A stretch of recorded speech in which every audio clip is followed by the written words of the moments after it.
Hi ಎಲ್ಲರಿಗೂ ನಮಸ್ಕಾರ. Welcome to our channel. ಹೇಗಿದ್ರು ಫ್ರೆಂಡ್ಸ್, ಎಲ್ಲರೂ ಚೆನ್ನಾಗಿದ್ದೀರಾ? ನಾನು ತುಂಬ ಚೆನ್ನಾಗಿದ್ದೀನಿ. ಇವತ್ತು ವೀಡಿಯೋ ಬಂದುಬಿಟ್ಟು ಖಾರ ಪೊಂಗಲ್ ಮಾಡ್ತಾಯಿದ್ದೀನಿ. ತುಂಬ ಟೇಸ್ಟಿಯಾಗಿರುತ್ತೆ.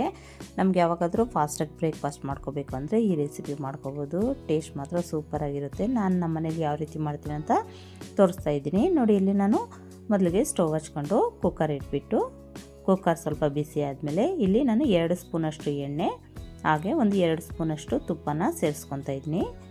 ಈ ಎಣ್ಣೆ ಮತ್ತು ತುಪ್ಪ ಚೆನ್ನಾಗಿ ಬಿಸಿ ಆದಮೇಲೆ ಇಲ್ಲಿ ನಾನು ಸಾಸಿವೆ 1 ಸ್ಪೂನಷ್ಟು ಸಾಸಿವೆನ ಹಾಕ್ಕೊತಾ ಇದ್ದೀನಿ. ಸಾಸಿವೆ ಚೆನ್ನಾಗಿ ಸಿಡಿದಾದಮೇಲೆ ಈಗ 1 ಸ್ಪೂನಷ್ಟು ಜೀರಿಗೆನೂ ಸೇರಿಸ್ಕೊತಾ ಇದ್ದೀನಿ. ಇಲ್ಲಿ 1 ಸ್ಪೂನಷ್ಟು ಕಾಳು ಮೆಣಸನ್ನು ಸೇರಿಸ್ಕೋಬೇಕು. ಹಾಗೆ ಒಂದು 5 ರಿಂದ 6 ಹಸಿಮೆಣಸಿನ್ಕಾಯಿನ ಉದ್ದ ಕಟ್ ಮಾಡಿ ಇಟ್ಕೊಂಡಿದ್ದೀನಿ, ಅದನ್ನು ಸೇರಿಸ್ಬಿಟ್ಟು ಇಲ್ಲಿ ನಾನು ಒಂದು 10 ರಿಂದ 15 ಗೋಡಂಬಿನೂ ಸೇರಿಸ್ಕೊಂಡು ಹಾಗೆ 1 ಇಂಚಷ್ಟು ಶುಂಠಿನ ಚೆನ್ನಾಗಿ ಜಜ್ಜಿಕೊಂಡು ಅದನ್ನು ಸೇರಿಸ್ಕೋಬೇಕು.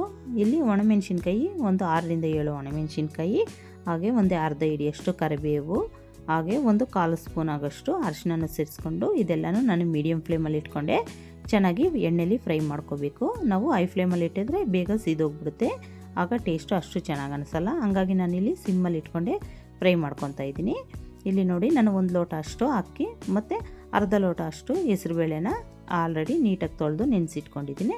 ಈಗ ನಾನು ಇದಕ್ಕೆ ಒಂದು 5 ರಿಂದ 6 ಲೋಟ ಆಗೋಷ್ಟು ನೀರನ್ನ ಸೇರಿಸ್ಕೊಬಿಟ್ಟು ಹಸಿ ಕೊಬ್ಬರಿನ ಸಣ್ಣ ಸಣ್ಣ ಪೀಸ್ಗೆ ಹೆಚ್ಚಿಟ್ಕೊಂಡಿದ್ದೀನಿ, ಅದನ್ನು ಸೇರಿಸ್ಬಿಟ್ಟು ರುಚಿಗೆ ತಕ್ಕಷ್ಟು ಉಪ್ಪನ್ನು ಸೇರಿಸ್ಬಿಟ್ಟು ಇಲ್ಲಿ ನಾನು ಒಂದು 4 ರಿಂದ 5 ವಿಸಿಲ್ಗೆ ಕುಕ್ಕರ್ ವಿಸಿಲ್ನ ಇಟ್ಟಿದ್ದೀನಿ. ಇಲ್ಲಿ ನೋಡಿ, ವಿಸಿಲೆಲ್ಲ ಬಂದಮೇಲೆ ನಮಗೆ ಕುಕ್ಕರೆಲ್ಲ ಪ್ರೆಷರೆಲ್ಲ ಹೋದ್ಮೇಲೆ ನೋಡಿ ಎಷ್ಟು ಚೆನ್ನಾಗಿ ಸಾಫ್ಟಾಗಿ ನಮಗೆ ಬೆಂದಿದೆ.